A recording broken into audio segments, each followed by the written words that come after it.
Welcome to Cephastock Movie Recaps. The movie begins with a commentary enlightening us about where everything started, saying that on the mother world, 1,000 kings ruled, unchallenged in succession. But in the royal bloodline's lust for power, they consumed everything upon their planet. The realm marched its armies into the vastness of space, conquering everything in its path. The glory of the mother world seemed without end until the treachery of an assassin's blade struck down the king and queen, severing the royal bloodline forever. In the chaotic aftermath of the king's death, several conquered planets on the edge of the mother world's reach began to whisper of revolution. A senator named Valacerius used the opportunity to seize power, declaring himself regent. As a show of strength, he sent his most brutal commander into the outer reaches of the mother world's dominion to find and crush, without mercy, those who would call themselves rebels. Thank you. That is kind. So when word reached us, I felt a great warmth. On a farming planet Velt, there's a community where people work and live harmoniously. Kora! Den was asking where you were. Maybe 3 days ride away. Or the hunter. To remind you that the gods of the harvest... So make love tonight. For the gods! So music to get us in the mood. That's surely what it sounded like.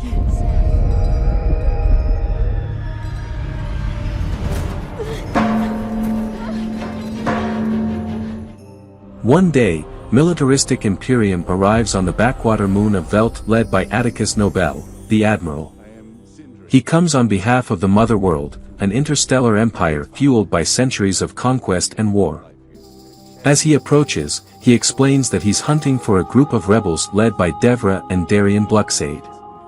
Received by the village leader, the admiral further stresses that he will need the village to supply them with grain, which the leader Sindri refuses, claiming they can't produce enough. The admiral kills Sindri and demands the village to produce 10,000 sacks of grain in a period of 10 weeks before he returns. Tell me, partner, when I can expect my harvest. In 10 weeks I shall return. We will starve to death. I want everything. As Noble departs, he leaves handful of soldiers in the village. Militarium, defender of the king. Private Harris? Falls perfectly into my protocols. What the? It's a Jimmy man! Thank you, Private Harris. Lay down their weapons and refuse to fight. Do need to scrap you, dumb shit! What if I shoot you instead, huh? That's said enough. After the departure of Nobel, Kora, one deserter who had been hosted by the village, finds a group of soldiers preparing to rape Sam, one of the village girls. She confronts and kills them. Attaboy. I'm gonna die you do a boast. Accepting myself. Then you can all have it. Stop. Definitely get it.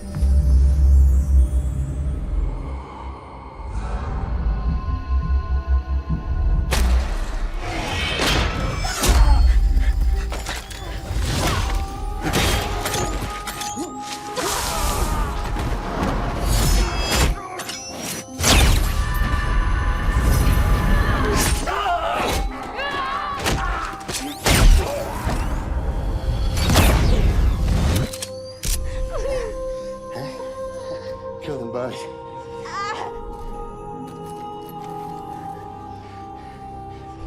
Kill this.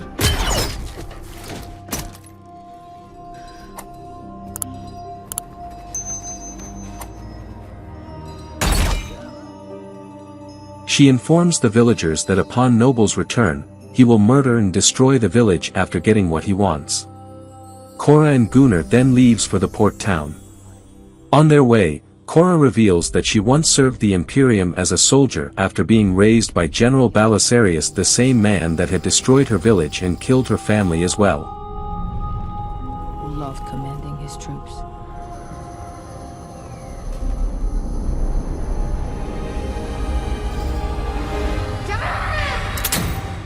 why he spared me in the histories of the Mother World.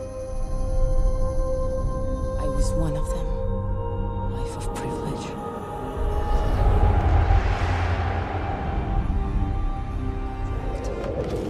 And the why. At the age of 18, I was made an officer.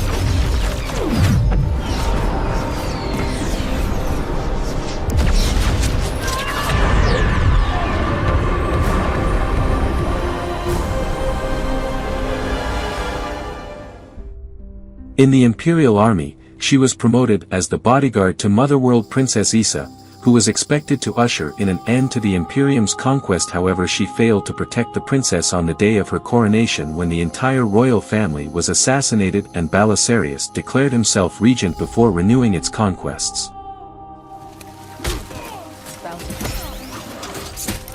That's the man we came to see, the one that introduced sheltered on a planet called Charon.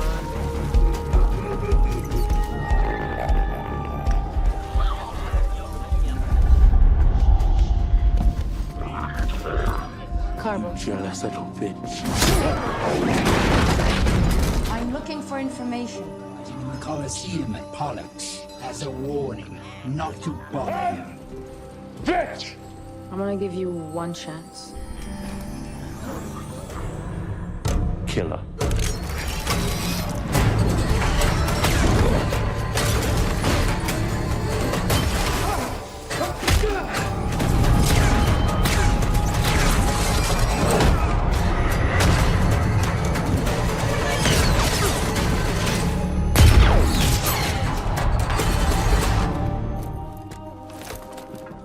After breaking into the fight at the bar in Providence, Kora and Gunnar meets Kai, a smuggler and criminal.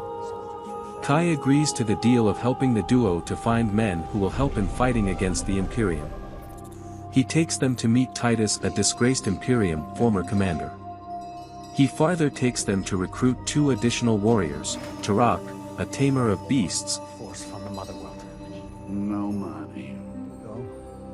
What's the bet?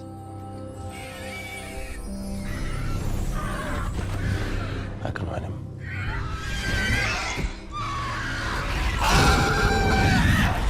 Drop them!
and Nemesis, a talented swordswoman with robotic arms.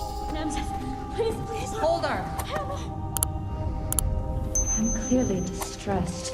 She has a mother who's waiting for her. It's poisoned my body. I know a mother's pain.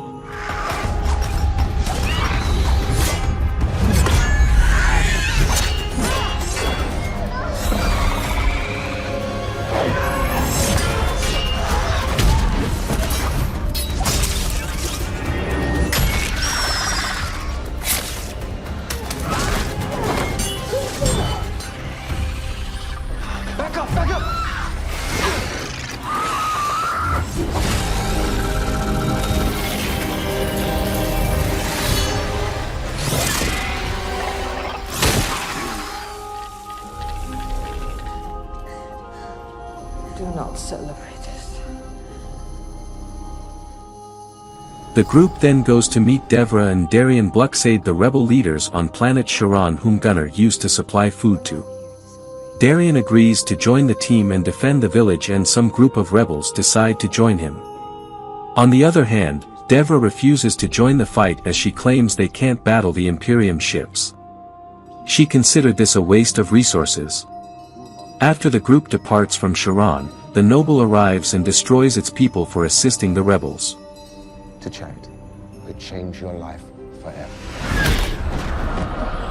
On their way, Kai tells Kora that he has been moved by her quest to abandon his illicit life as a smuggler. However, he mentions farther that he has one last shipment to drop off before they proceed. Upon landing on the trading post, Kai instructs Thu's team to offload the shipment without opening the boxes, promising an immediate takeoff after fully offloading the shipment. Amidst the offloading process, the noble ship arrives, shooting down the deviant ships. The group is captured and restrained as Kai goes ahead to confess that he decided to join the Imperium, claiming he can't fight against the Imperium army but instead join them. He stresses farther that the group has a highly paying bounty he was much interested in. Noble identifies Kora as Arthelais, a wanted fugitive who betrayed the Imperium. Kai demands that Gunnar paralyze Kora, however Gunnar instead frees her and kills Kai. Darien upon his release aims for the noble ship. He gets shot by the pilot, however he dies, destroying the ship to pieces.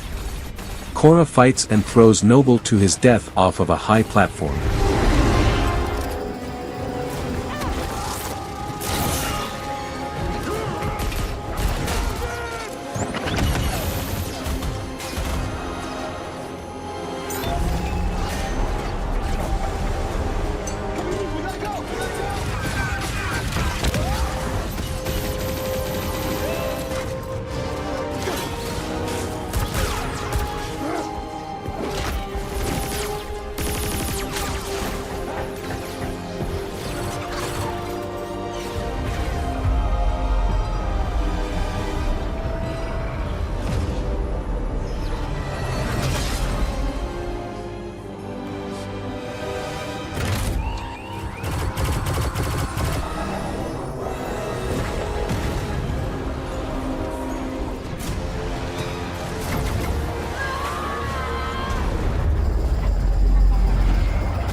It's the beginning.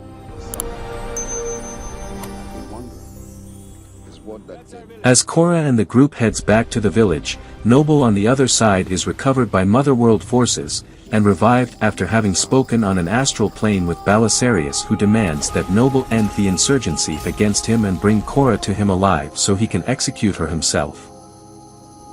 Did you think I'm supposed to be happy that she's joined? Bring back my precious child.